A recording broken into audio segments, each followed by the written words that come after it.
Welcome back. So we're going to go through some of these different elements of the screening process. I'll kind of do these in pairs. I was timing this out before. I thought I'd do one for each video, but then you're going to have a bunch of videos that are like 45 seconds long, and that's kind of lame. So in this first video, we're going to look at some different elements of the screening process. In other words, how does a venture capital group look at you, the entrepreneur?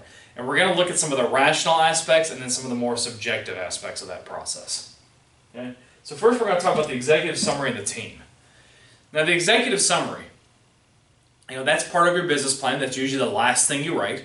If you don't know how to write an executive summary, check out the videos on my channel. In fact, I've got a 19 video playlist telling you everything you need to do for your business plan, right?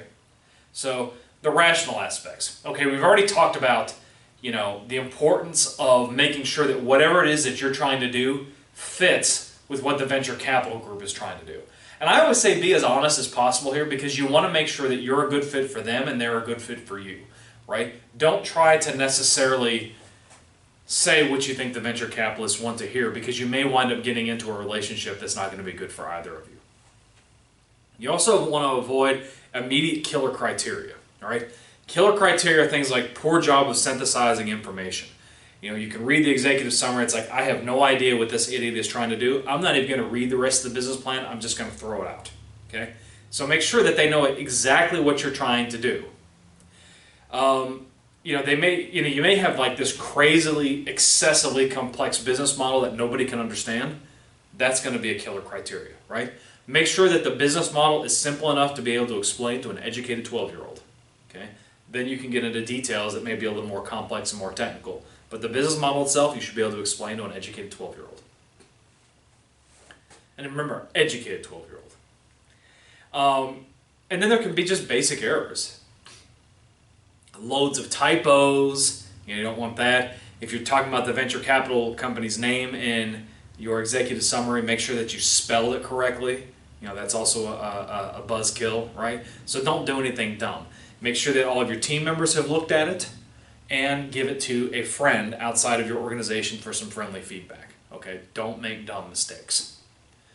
And then there's some subjective aspects too, right? There's a little bit of herd behavior, right? So maybe your idea is not necessarily the best fit, or somebody doesn't think it's necessarily the best fit, but all the other venture capital groups, all the other partners in the venture capital firm think it's good, so that one particular general partner just kind of goes along with everybody else's herd behavior.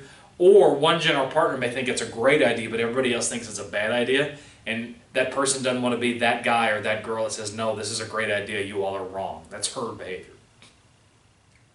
And then there's also a degree that you have to think about with reference points, right? In other words, maybe the general partners, the investor in the venture capital company have certain experiences with maybe you, your product, your industry, or something similar to it, and that can help or hurt you kind of depending. And so when you're thinking about how you write the executive summary, try to keep in mind who your investors are and write it in such a way that will appeal to their reference points. My business pitch stuff, my business pitch video playlist series, which you can check out on my channel too, I talk a lot about the importance of metaphors and signifier and signified. So make sure that you use those metaphors generously in a way that will appeal to those reference points of those investors. It can also help make sure that your business model is pretty easy to explain. Thinking about the team. Okay, what are they looking for? I always say this. There's a little bit of a dichotomy here. Do you invest in a team that's not very strong but they have a great idea, or do you invest in a great team that doesn't have a very good idea? And they're almost always going to go with maybe not the best team, with the best team that doesn't maybe have the best idea, because things change along the process. A good team will overcome obstacles. This is effectuation in action. So a good team will overcome those obstacles more easily than a bad team will, even if they have the best idea. So they want to see good synergy of that team, right? How long have you been working together? How well do you get along? All that kind of stuff. And of course, remember, after you do your pitch, the venture capital group may invite you out for dinner or drinks, and they're going to observe how you as a team interact. So the interview doesn't stop just because you've left the corporate office. Always be on your best behavior, especially with your team members. And of course, they'll look at some basic stuff like your CV, like, do you have the right education and the experience to do what you're saying that you can deliver? So for example, if I presented myself as an engineer and then somebody looked at my CV, I'd be laughed out of the room. I'm not an engineer, right? I teach entrepreneurship. So that wouldn't be a good fit. Do you have any experience at all in that industry? Now, that's not necessarily a killer if you don't have any experience in that industry, but it would certainly help. Looking at your professional and social networks, who are the stakeholders that are helping you? Who are the people that you rely on? Those are kinds of questions that you might get asked. Of course, they'll look at your references. What do people say about you? Also, be careful about your social media. They'll be going through your social media to see what's there. Are you a professional or not? How do you treat people? Okay. Now, some venture capital groups are willing to overlook somebody that's kind of a jerk, but has a good business idea. But why take the risk on doing something? Why take the risk of making yourself look bad if you don't have to, right? Look at what the mainstream media has written about you or your firm. They're going to do that Google search, and they're going to do a little bit of muck cracking. So you need to be aware of what your internet presence looks like. Of course, they're going to look at your personal composure. How do you present yourself? Do you present yourself in a way that matches what the venture capital groups expect, right? Now, they expect somebody that's maybe in IT or computer science or apps to be a little bit more casual, for example. They want you to be yourself. So if you wear what you wear to work every day. There's been other experiences. You hear the story about the app developer that wore a three-piece suit, but it was too small and the person wasn't comfortable in it, right? That makes a bad impression too.